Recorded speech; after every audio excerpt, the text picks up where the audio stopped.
Sí. Es la música de Inuyasha. La he reconocido ahora más o no. Es que soy muy fan.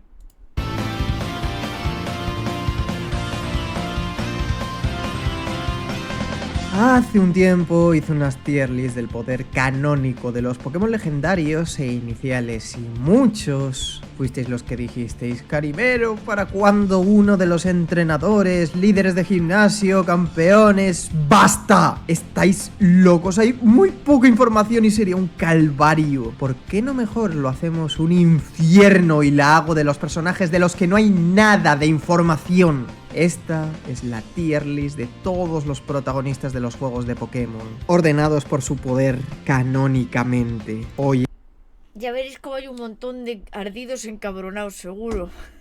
es un buen día para morir. Como Sí. imaginaréis, todo lo que tiene que ver con hablar de protagonistas es muy problemático. Pokémon es un infierno logístico con decenas de versiones de sus personajes que se contradicen entre sí y crean una nebulosa de la que es casi imposible sacar nada claro. Teniendo en cuenta que en muchas versiones es posible para el jugador crearse el equipo Unga Unga definitivo de dioses de la Es verdad, el equipo Unga Unga. destrucción. Tenemos que encontrar algún tipo de campo de batalla neutral que los limite, o de lo contrario acabaría siendo un vídeo muy aburrido en el que los avatares de las ediciones más recientes arrasarían con el resto por simplemente tener más opciones disponibles. Otra posibilidad sería comparar el nivel de sus Pokémon, al ser el único valor numérico representativo de la dificultad de los combates. Lamentablemente, el único que tiene un equipo 100% definido con niveles cerrados es Rojo, por lo que no es posible. Muchos estaréis pensando en personajes como Bruno, Maya o Serena, que sí aparecen en los juegos con equipos definidos, pero dichas apariciones no son como protagonistas, sino como rivales, siendo personajes También. alternativos y completamente distintos. Claramente diferentes al caso de Rojo, que sí es referido por todo el mundo como el prodigio que hace 3 años derrotó al Team Rocket, y su rol como desafío final de la segunda generación es sin duda la de enfrentarse al protagonista que encarnamos anteriormente. Y Echo, reencarnando al nuevo protagonista, acepta el reto. Y es que otra posibilidad para ordenarlos sería tratar de discernir quién venció a quién, pero de nuevo no tenemos mucho material de ese tipo, obviando las batallas de rival de tercera y sexta generación que de nuevo cuentan como rival y no como protagonistas. Lo único que tenemos es el Rojo versus Echo, Lira o Cristal, y el resto de protagonistas de los juegos donde Low-G hizo aparición, aunque incluso en esas apariciones sucesivas para mí es ya más discutible que Rojo esté ocupando un papel de protagonista del pasado como en la segunda. Si me preguntas, se siente más como un entrenador legendario que viaja por el mundo en busca de desafíos. Sí. Épico, pero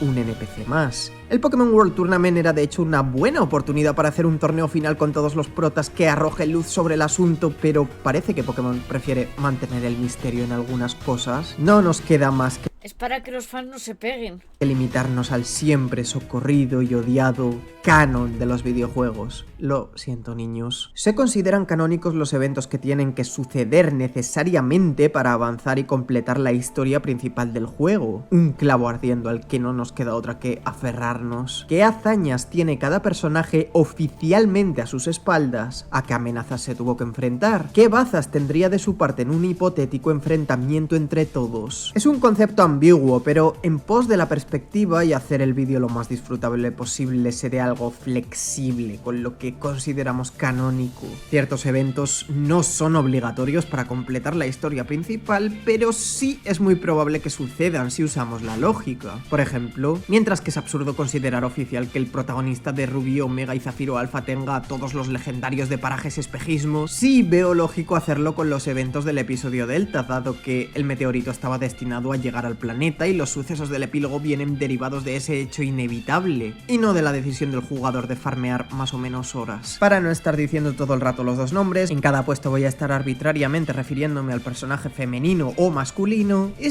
Así nadie se pica tampoco. si hay diferencias importantes entre ediciones, los consideraremos distintos. Ahora que está todo claro, se supone que yo me hice Pokétuber para hablar de temas tranquilitos sin que nadie me fune. ¿Por qué me hago? Porque te van a funar igual. Porque va a haber gente picada, siempre hay. Y lloran.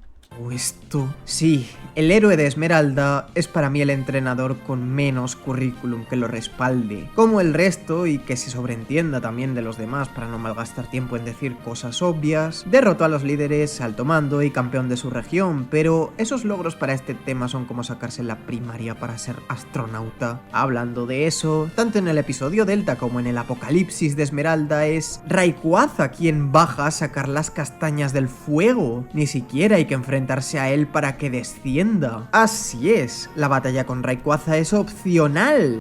Claro, puedes ir o no. Ni hablemos de atraparlo, un hecho que es casi antinatural. Se carga la emoción de la liga y para colmo encima no se puede usar en el frente, así que canónicamente hablando no sería muy susceptible de suceder. Si lo piensas fríamente, se podría incluso considerar que la existencia de Bruno no influyó en nada respecto a la salvación del mundo.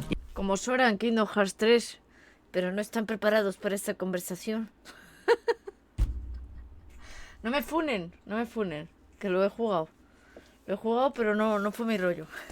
Incluso cuando vence a los antagonistas, estos simplemente lo ignoran y acaban cumpliendo su objetivo invocando a los legendarios de todos modos. De nuevo, todo se soluciona por Diosito Rayquaza, que por el modo en que hacen el evento del juego, parece que se decide a salvarnos porque se lo pedimos, pero eso simplemente no es así. La función de Rayquaza en el maldito mundo Pokémon es detener a esos dos y restaurar el equilibrio si este se ve comprometido, así que de seguro hubiese acudido aunque no hubiéramos ido. Lo hubieran dicho y me ahorraba un mal rato con la bici. Si hilamos fino, incluso su batalla de campeón es la que más dudas genera, siendo contra un recién ascendido desde el puesto de líder de gimnasio con escasa experiencia en el puesto y un mono Cierto. type. Ahora, estamos hablando de Esmeralda y el frente batalla podría haber sido la reivindicación definitiva de estos personajes, siendo un lugar que reúne a entrenadores élite de alrededor del mundo, se tiende a considerar a sus ases incluso un poco por encima de los campeones, Gracias, Erizos, por estar conmigo en ello. por lo que, de haberlos derrotado a todos y superado ese desafío, sería una gesta increíble que le haría ascender muchos puestos. Por desgracia, esto forma parte de este tipo de retos opcionales que os decía, no podemos asumir Que es todo de extra, que no es parte del lore canon de base. como canónicos. Lo único seguro es que como campeón sería invitado a acudir y lo más lógico es pensar que llegaría a participar, pero completarlo no desencadena ningún evento importante en el juego, así que no es canon que lo haya hecho. Corfish sí lo es, siempre en nuestros corazones. Para palabras tan grandes como protagonista más fuerte, su currículum simplemente no da la talla. Claro que he aquí la gran complicación del vídeo. Hemos estado hasta ahora hablando del Bruno de Esmeralda, no del de Rubí, Zafiro y los remakes, que me reservo por ahora para más adelante. Pero si solo con el primer puesto estoy ya bajo amenaza Es el de Esmeralda,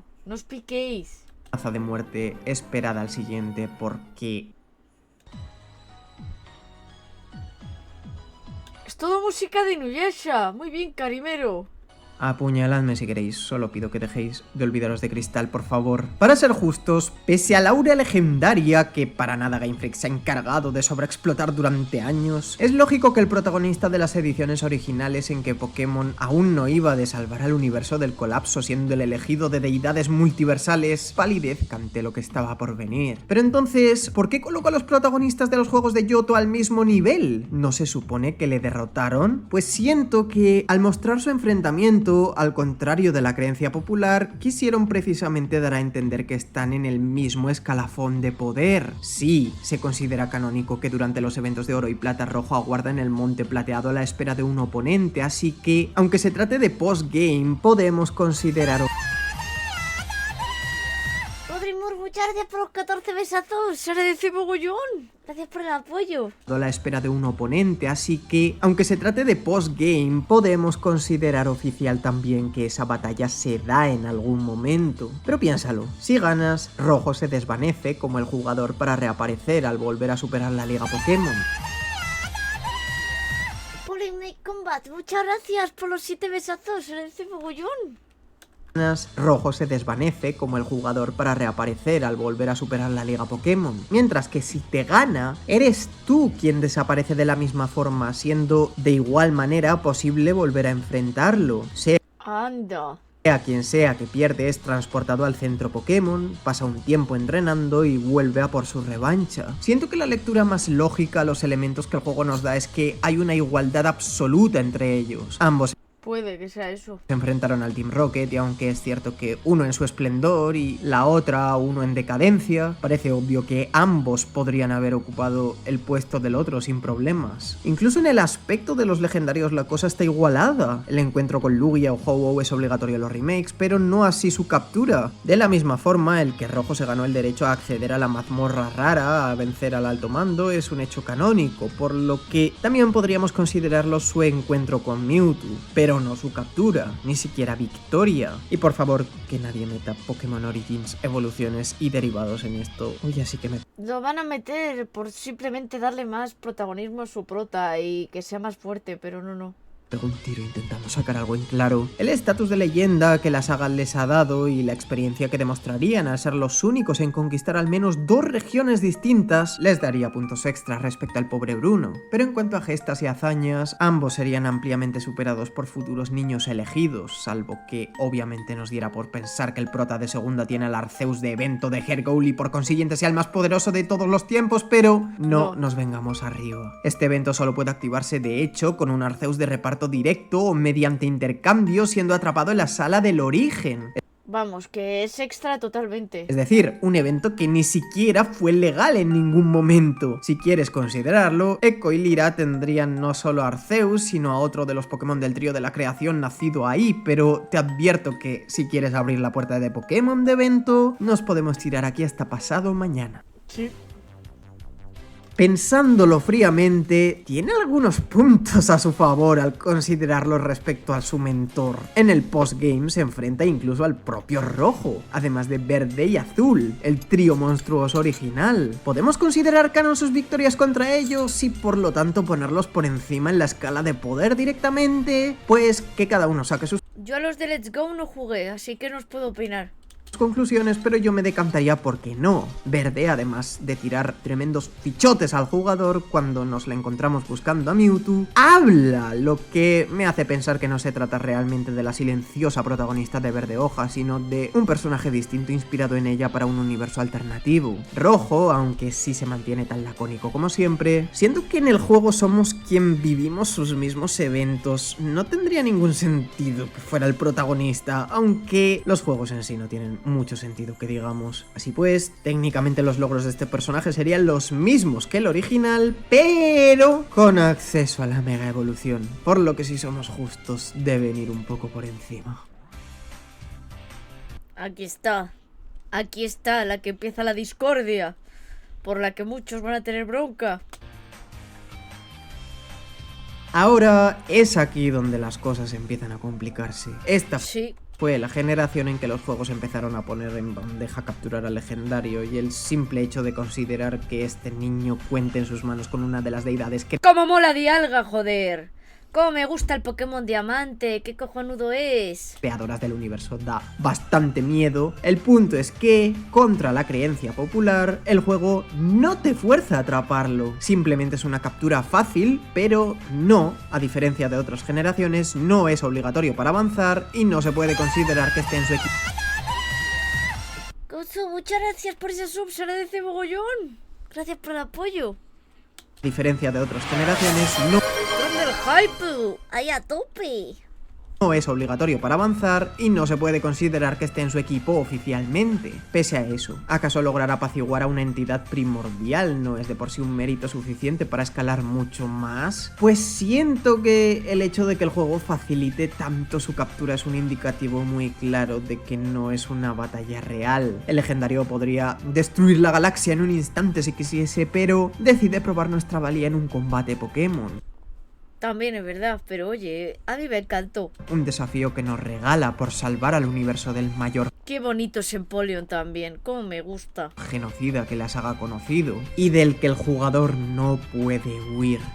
Espera, ¿que sí? ¿Que también de este combate se puede huir? ¿Pero qué les pasa? En resumen, es un hecho considerado que Maya se enfrentó a Dialga, Palkia o Giratina, dependiendo de la versión, pero los detalles quedan completamente abiertos a la interpretación. Tal vez el legendario se dejó atrapar, cautivado por la admiración que la entrenadora le despertaba. Tal vez le dio una oportunidad de hacerlo, pero esta huyó al verse sobrepasada por la situación. Tal vez le derrotó no en su faceta de dios creador, sino en el contexto contexto limitado de un combate Pokémon, muchas incertezas que no existirían en posteriores generaciones, donde la captura es obligatoria y por ende los legendarios están canónicamente en el equipo de los protagonistas sin discusión posible. Y sí, todos me vais a venir con que ganó a Cynthia en la liga y bla bla bla, y aunque sí es cierto que es de las batallas más desafiantes en cuanto a gameplay, canónicamente no hay nada que la diferencie del resto de campeones a los que todos los protagonistas derrotan al final de su historia. Ni siquiera son los únicos que la han vencido, al igual que Bueno, es que la Cynthia de Diamante es especial,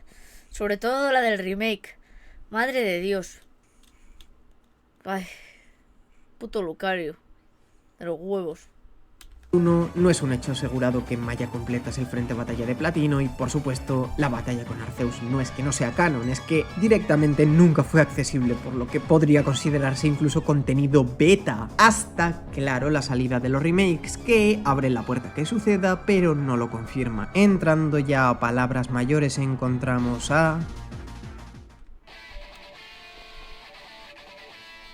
Ok, ser el mejor detective Pokémon y desmantelar teorías es una cosa, pero ¿alguno también apostaría que estos dos Self-Inserts iban a llevarse esto? Después de todo, vencieron a todos los entrenadores míticos de la saga en el épico Pokémon World Tournament.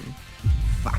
Al menos al contrario que con los anteriores, esta vez no es posible huir de Kyurem, blanco y negro. Se trata de una batalla sin cuartel en la que tienes que hacerlo sí o sí. Que la bestia tampoco permite que la atrapen, así que podemos aceptar, lograron detener a un monstruo de su categoría, la mismísima sombra del dragón original, sin ayuda y sin que ésta reprimiese un ápice de su poder. Pero ¿qué tan poderosa es esta versión de Kyurem? Pues contra la creencia popular vemos como con la tecnología del tiempo... ¡Que tenía novia! ¿En serio? ¿Será en el Pokémon Black and White 2, el que no he jugado? Plasma este absorbe a una de sus antiguas partes de forma extremadamente antinatural y forzada, lo que tendría como resultado un ser aberrantemente fuerte, pero inestable y con problemas para controlar su cuerpo, lo que lo limita en combate y hace que no ande tan lejos del poder de sus partes por separado. Desde luego a años luz de aquello a lo que en algún momento se llamó dragón original, si es que este concepto fue realmente un Pokémon. A esta hazaña hay que sumar como acto seguido, exhaustos por el... Se nota que era un Pokémon especial. Ojalá Nintendo vuelva a tomar este camino, aunque con el desastre que fue no sé. No creo. Combate contra el monstruo y sin descansar, lograron vencer a la versión más delirante y violenta de Gechis, algo bastante impresionante si consideramos a este personaje a un nivel por encima del campeón. Lamentablemente, al contrario que el paladín de la verdad, Ridson nunca llegó a atrapar de forma canónica a un legendario capaz de destruir el mundo, lo que le limitaría mucho a la hora de seguir avanzando.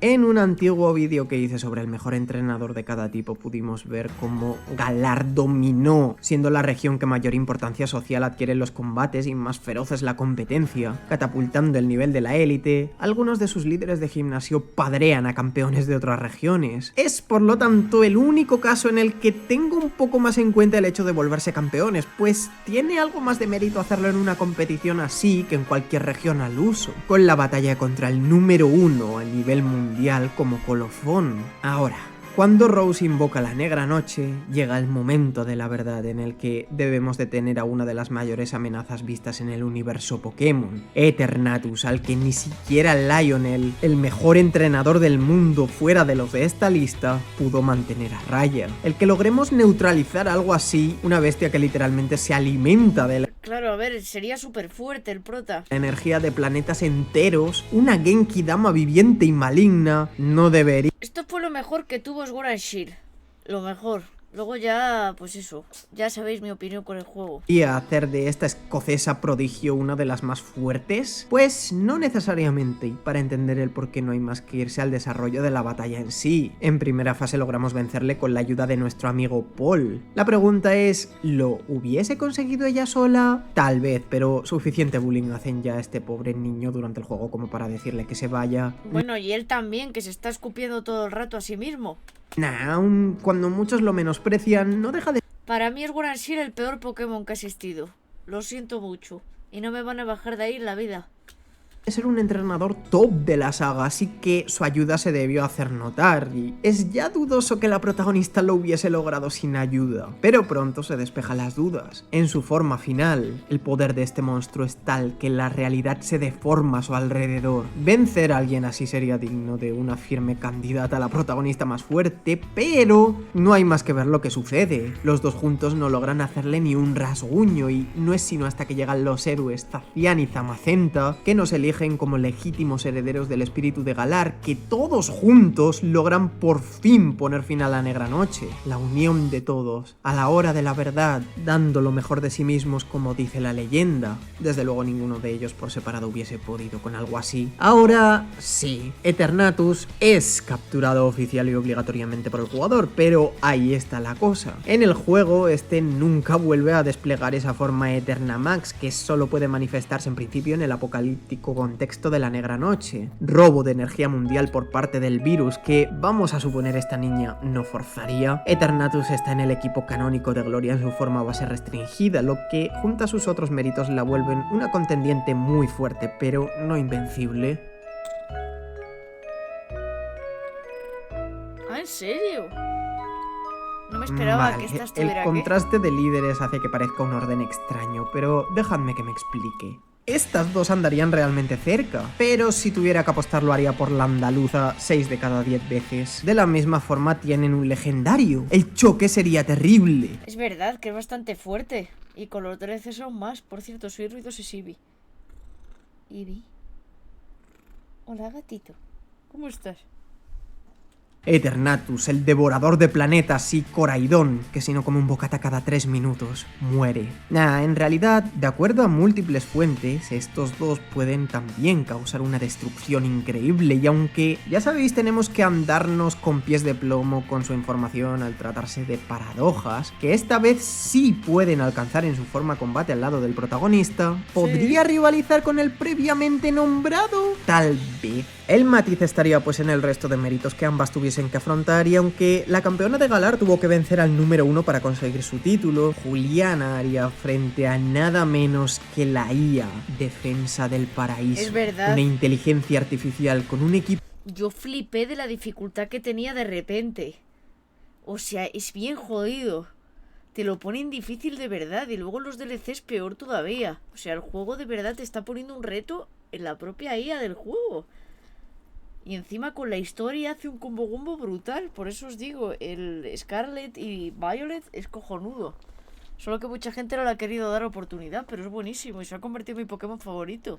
formado por la delirante élite de un futuro y pasado que no existen. Alguien así puede ser considerado sin miedo como el entrenador, si es que se le puede llamar así, más poderoso de la saga, fuera de los de la lista. De nuevo, sí, hemos visto algunos con legendarios y puntualmente especies que podrían dar pelea a una paradoja, pero nunca un equipo completo de seres que trascienden el máximo poder de su mundo y que Y que encima se supone que tenían ifs perfectos, te lo ponen jodido. además cuentan con condiciones favorables. La propia naturaleza del oponente, como inteligencia artificial, está alimentada con todos los datos de Juliana, sus hábitos de combate, estrategias, preferencias, vicios y puntos débiles. La posibilidad de vencerle era del 0%, y aún así lo logró. Si viéramos los combates como partidas de ajedrez, los de Galar habrían ganado al campeón del mundo, los de Paldea a una inteligencia artificial del futuro. Lo primero es una hazaña, lo segundo, un milagro que desafía la matemática. Es brutal. La segunda parte de la batalla el legendario carrea por el poder del fútbol, pero en el que para mí es el verdadero desafío, el equipo principal formado por los Pokémon Paradoja, encontramos una gesta increíble e inexplicable por parte de estos protagonistas que demuestran una habilidad y capacidad de sobreponerse a la adversidad que bien podría dar un susto a varios protagonistas que se dejen Perdió porque el prota es más fuerte. Porque tiene un par de huevotes. llevar por su aparente ternura. Creo que a este punto del vídeo podemos empezar. A mí me encantó Pokémon Escarlata y Púrpura. Y ya os digo que me devolvió las ganas de jugar Pokémon, que me las quitó Sword and Shield. Que para mí es un Pokémon sin alma. Tenía protas guays, tenía música buena, pero ya está. No era para mí un Pokémon. Y eso que los he jugado todos, menos el Black and White 2. Así que totalmente desmotivante fue. En cambio, el Arceus con el escarlata y púrpura me motivó más. A dar por hecho los logros por defecto. Exacto, y no cuenta el DLC. Si el DLC ya es fuerte.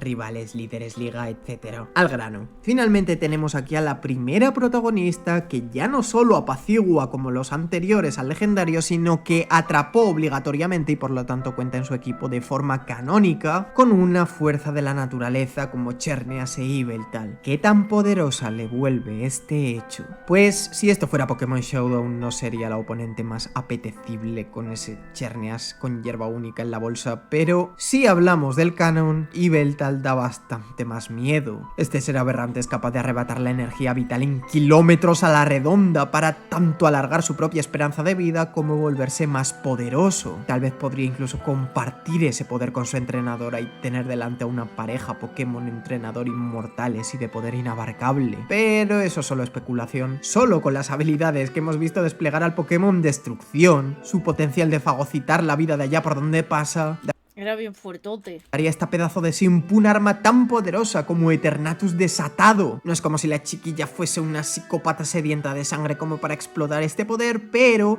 técnicamente, robándole la vida a extensiones progresivamente mayores, podría acabar convirtiéndose en una amenaza a nivel planetario. Cabe esperar que Zygarde Oye, cada cual, si uno juega al diamante, se da cuenta de que pasaban cosas con los humanos y los Pokémon. O sea que yo no me meto. Aquí es lore accurate. Así que sigamos con el vídeo. Si es lo que les preocupa, no jueguen Pokémon Diamante. podría acabar convirtiéndose en una amenaza a nivel planetario. Cabe esperar que Zygarde trataría de interferir para pararle los pies, pero canónicamente tiene también una Master Ball, así que mal asunto. Además de eso, estamos pasando por alto el ser uno de los pocos personajes con acceso a la Mega Evolución, al igual que la última y más poderosa versión de Aura y Bruno en los remakes, que alcanzarían una cota de poder similar. Más allá de detener al legendario en su terrorífica versión primordial, es el episodio Delta lo que dispara su hipotético índice de poder, siendo técnicamente un postgame. ¿Qué hacemos con este epílogo? ¿Lo consideramos o no canónico? Pues como ya apunté antes, dado que el meteorito se iba a dirigir inexorablemente a la Tierra y los eventos se iban a dar sí o sí independientemente de las acciones del jugador, me inclinaría a sí considerarlo canónico en contraposición a otros eventos que no tienen por qué suceder. Ya sabéis, es complicado, la línea es muy fina. El caso es que aquí También. todo está chetado. Son Aura y Bruno en Que están muy fuertes. esteroides, atrapan a Rayquaza y tienen acceso a su Mega, con su poder destruyen a una amenaza universal como Deoxys. Cero bromas, es el enemigo potencialmente más temible de todo lo que ha aparecido hasta ahora en el Así de Oxy sí daba miedo, la verdad. vídeo y le frenaron sin muchos problemas.